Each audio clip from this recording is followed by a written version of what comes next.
I am here to answer a few of your questions. I've got them on my computer. I know that right now everyone is worried, right? Everyone's worried about their job. Everyone's worried about how they're going to get through this and not get sick. And there's just a lot of tension, a lot of fear. But I think that as healthcare providers, like, this is what we've been doing. This is what we've been training for our whole career. I'm not gonna lie. Before I went into outpatient, I worked in skilled nursing facilities, several different ones. I worked in hospitals, so I'm quite familiar with airborne precautions, droplet precautions, like all sorts of stuff, right? I've seen some of the like not so pleasant aspects, and I know that right now I don't want to make light of the issue. I really don't. I just think that I'd rather laugh than cry in bad situations. And I think this time right now it really does kind of define you. You know, it does define you. It does define like who you are, your character. You know, are you gonna live in a world where you're gonna be in fear and anxious, or you're gonna, yes, like, definitely that's going to happen, but how quickly can you move out of that?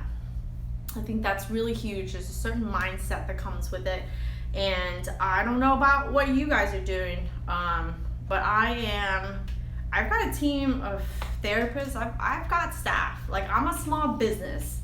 I'm a small business, outpatient center. I am hurting like everyone else.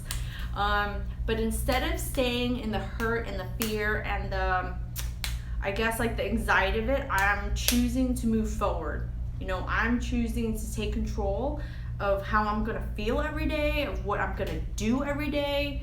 And I think that's really huge. You know, I think that's really important.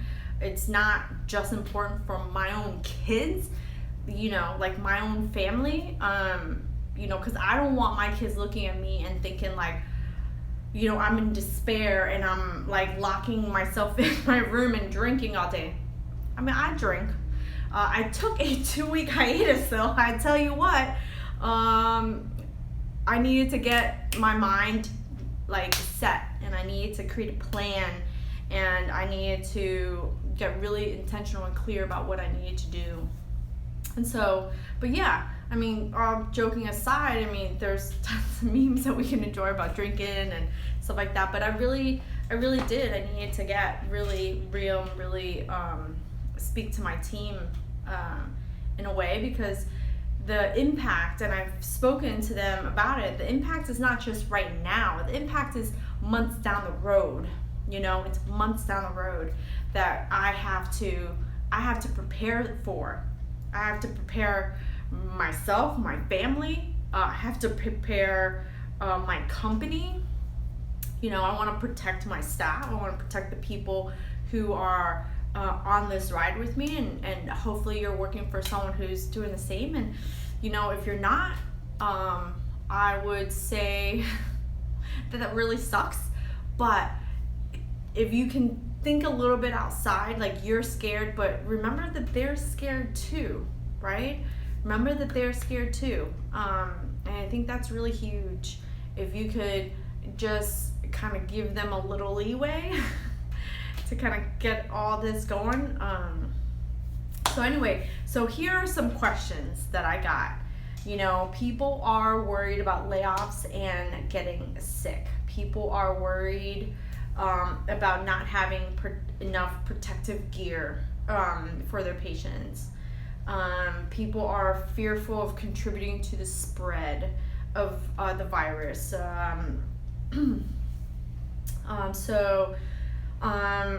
You know, yeah, these are all real significant issues. They really are.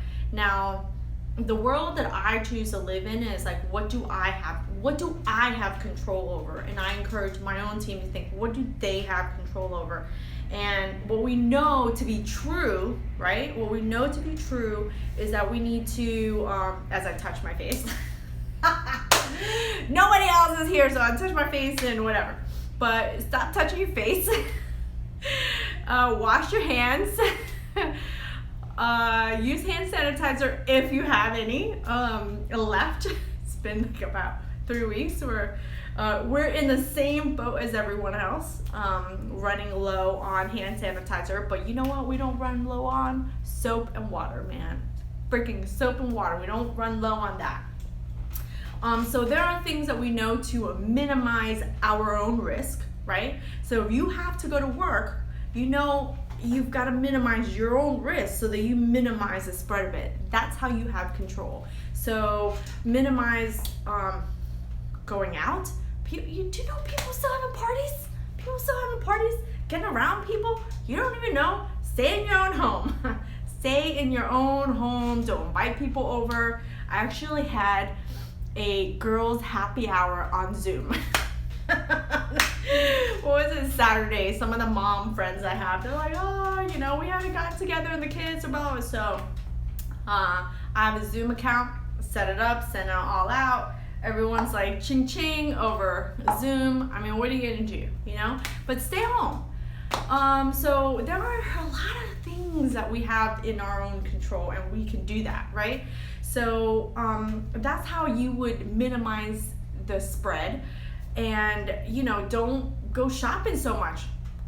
Oh my God, I'm driving around. Everybody and their mother is at Home Depot. Everyone and their mother is at Publix, Target. Well, like, don't freaking go out if you don't have to, right? Yes, we all need to go to the different stores and stuff like that. But, you know, be responsible. Watch what you're doing. I went to the Oriental Market. I'm probably the one asshole that didn't have a mask, didn't have gloves on me. I don't really believe in the whole glove thing because you're going to touch and you're going to contaminate anyway. But, you know, stay away from everybody. Like, so, you know, the Oriental markets are, you know, the aisles are really, they're really, really narrow. So I just, like, if I saw someone walking down, I would just wait until they left before I walked down that, you know, aisle. I only needed a few items. And so, you know, I go to Publix, I've got to get, you know, they have a limit on milk. My husband and son, like, nonstop with the milk consumption. I can only get 2 gallons at a time, so somebody's got to go to the store. So I just minimize, like, I pick and choose when I go, when there's not a lot of people. Don't get in front of people. Don't, you know, stay 6 feet away. If they sneeze, I'm like, whoa, you know, kind of turn and walk away. So that's how you can minimize the spread and the minimize, like, you know, what you're doing about that. And then when it comes to working, like, and the proper gear, like, I don't know about you guys, but I am running low on hand sanitizer. You can't buy that shit anywhere. I am getting really, really creative with how I'm sourcing my hand sanitizer, but I can't tell you guys yet until I actually get it. But I was thinking, like, who can I get this from? So I messaged a couple of people, and I'm on it. But, you know, like, I can't get certain things. I can't get masks. I mean, I'm fortunate, like, my team got us masks, you know? So what can you do in the meantime to get the things that you need to protect yourself and protect the people around you? So it might not be about, like, your company getting everything for you, you know? But what can you do to show up just for yourself, even if it's just for yourself, or, you know, just for your patients? I mean, that's not necessarily the most ideal, but hey, man, you gotta protect yourself, you know? So, you know, my brother works in an ER. He's an ER doctor. He's having a hard time. He is the one who needs these kind of masks and things like that. And, you know, yes, even, you know, hospitals we know are having a hard time. And so he is going and he is sourcing the things that he needs to do to protect himself so that he can continue to show up for those people. So I would encourage you to think the same way, in a sense that, if if you can get creative about getting some hand sanitizer for yourself, for your own clinic, for your patients, like, think about that versus thinking about what are they going to do for me. Think about what can I do for me, and while I'm doing it for me, what else can I do for everyone that's around me that can help. I think that might be helpful. Oh, somebody wants to request that again. Request to join my live again. I don't know how that works. Do it again, and I'll try to click on it fast enough. But if you want to join me live and ask a question, I can do that. I can try and figure out how to do that. I've never done that before. But I'm all willing to try. The other thing is layoffs. Okay, dude, it's coming. Sorry, but if I tell my team, their job is retention. Like, as therapists, their job is to keep the patients to come in, keep them to either come in the clinic if they're healthy enough, right? If there's a need for them, and then talk to them about coming online. We offer online services, telehealth services, and so if people are canceling, what are you saying to them? Yeah, it's okay, I'll see you next time. Well, if you can't keep people on your schedule, then you don't get to come into work either. And I would say, well, what are you willing to do? I've got some therapists who have gotten laid off, right? I've got some therapy friends who are going from clinic to clinic, trying to get enough hours. What are you doing to be willing to step up? And I'll tell you honestly what I told my therapist, because they were worried too, and I was worried as well. But I'm like, listen, if you're healthy enough to come in and you're healthy enough to work, and if you want to work and you want to serve the people that came in for therapy, they came in for therapy. There was a reason why they came in. They needed it. They wanted it. And if you think that, because some people, everyone's got opinions, right? Everyone's got opinions about it. Whether you feel like it's essential or you don't feel like it's essential, there's no right or wrong. It's not a debate of right or wrong, but it's like, I have one of my patients. He works. He's highly stressed right now, and everything is starting to hurt because he's so highly stressed. And let me tell you, if he couldn't come in somehow or another to get the help that he needed, that pain would just build up, and it would make him less effective in his work. His work is so high stress, and he's carrying it all up here.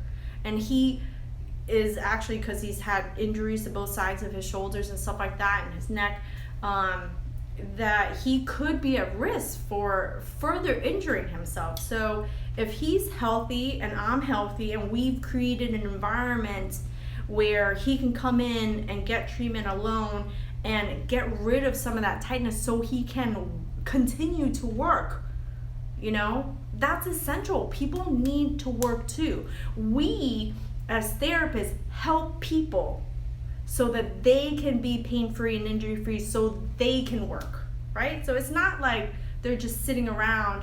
We service in my clinic a lot of people who have had surgery, right? So this is now the opportunity for them to come in and get the most of their therapy, so that when the time goes, they can go back to work, right? So how you see your role in being essential to someone is going to kind of reflect on whether they come to you or not, or they continue to come to you or not. Now, you can't control everything, because we have a system in place where my admin speaks in a certain way, my therapist speak in a certain way, and we provide a lot of value to the clients that we serve so that they can see it and feel it and want to keep coming in. So I would challenge you, what are you doing for your patients and for the people that you're serving? How are you showing up? How are you adding value to encourage them to get what they need, right? And that's how they're going to continue to show up and get the help that they need, so that you have something to do, so that you have a job to go to. And I would also encourage you to think, about your boss should be the leader, right? They're the ones who's supposed to show up strong. They're supposed to be the one that's showing up to help you, but sometimes they need help as well. Like, I'm very fortunate in having the team that I have, that they have been right by my side. They are backing me up. They are, they've been really supportive. They know it's stressful, and everything that I think about, I am thinking about them, and I am telling them ahead of time, like, where we're at. Like, every week I have a meeting with them where we're at and what we're doing, what we need to do to move forward, and this is what it looks like in the next week. And I know that if you work for a bigger company or a big system, that might not be what you're getting, right? I'll be honest, I worked for a big company way before I started my own, and we always had emergencies. Not like this, but we had hurricane emergencies, and those were emergencies, and they never kind of came down very, very well all the time. But if you kind of think about what you can control, what you can do, it's going to ease your frustration. And if you can kind of give them just a little bit of penance of, like, they're going to be stressed as well, that might kind of ease your frustration about them. And that's the most that you could do in terms of layoffs. But I know that layoffs are coming. And the most important thing that you could do at that time is to continue to improve your own mindset, your own skills, your own learning, because you need to be ready. You need to be available when those jobs come back, because I guarantee you they're coming back. Like, this too shall pass. This too shall pass. And you want to see where you're going to be on the other side of this. All right? That's all I have to say. How are you going to show up to your bosses, to your companies, to your job, to your people, in a way that it's going to minimize your risk? Like, there's some places, like, you can't minimize it. There's some places you just can't minimize it. If they've been relying on only doctors' referrals, well, guess what? Doctors aren't working. You're not getting a referral, right? I had this email with somebody asking about telehealth. And if you're willing to go to your boss and say, hey, I am willing to learn, about what we can do as a company, are you on board? I can do this. I can learn about this. So much information about it. Actually, I'm going to share real soon what we do here at our own. We've been doing it for years. I guarantee you've been doing it for years. And I think that I said it on my last Instagram Live about the 4 legs of therapy. And I talk about the 4 legs of therapy and how you can translate that into telehealth, right? So if you have an opportunity to talk to your boss, like, tell them. Like, I spoke to my team and I was like, listen, this is what I want to do. Who's on board with me? Right? Who's on board to learn, to practice, and all this stuff? And if your boss is not telling you that, maybe you can go there and be a little bit more proactive and be like, how can I help you? This is what I'm hearing around in the community.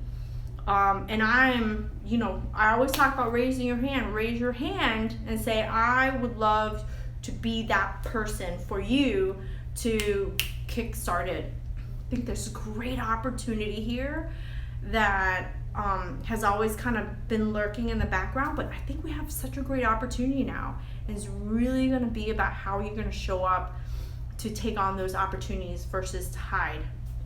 So I think there's a lot that's going to be changing, and some is not going to be great, and then for some it's gonna be really good. So that's my take on it. I probably sound really happy because I did have a little happy hour all by myself.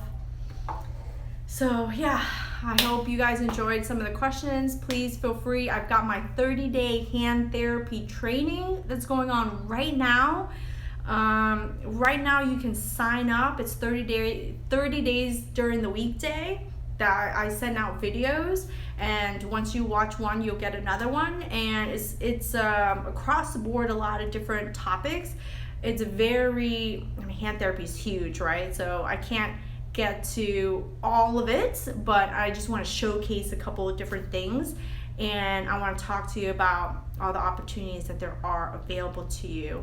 I know this crisis is going on, but I think it's going to make all of us a little bit better once we get past this. All right? So if you haven't signed up yet, please go to the link somewhere. If it's Instagram, it's in the bio, it's in Facebook, I don't know, but you can always find me at Hand Therapy Secrets on YouTube as well. So if you haven't joined, sign up because it's going to go away soon, and let me know how it can help. You can always email me from one of those emails, or just message me, and I will talk to you next week. Bye guys, thanks for joining.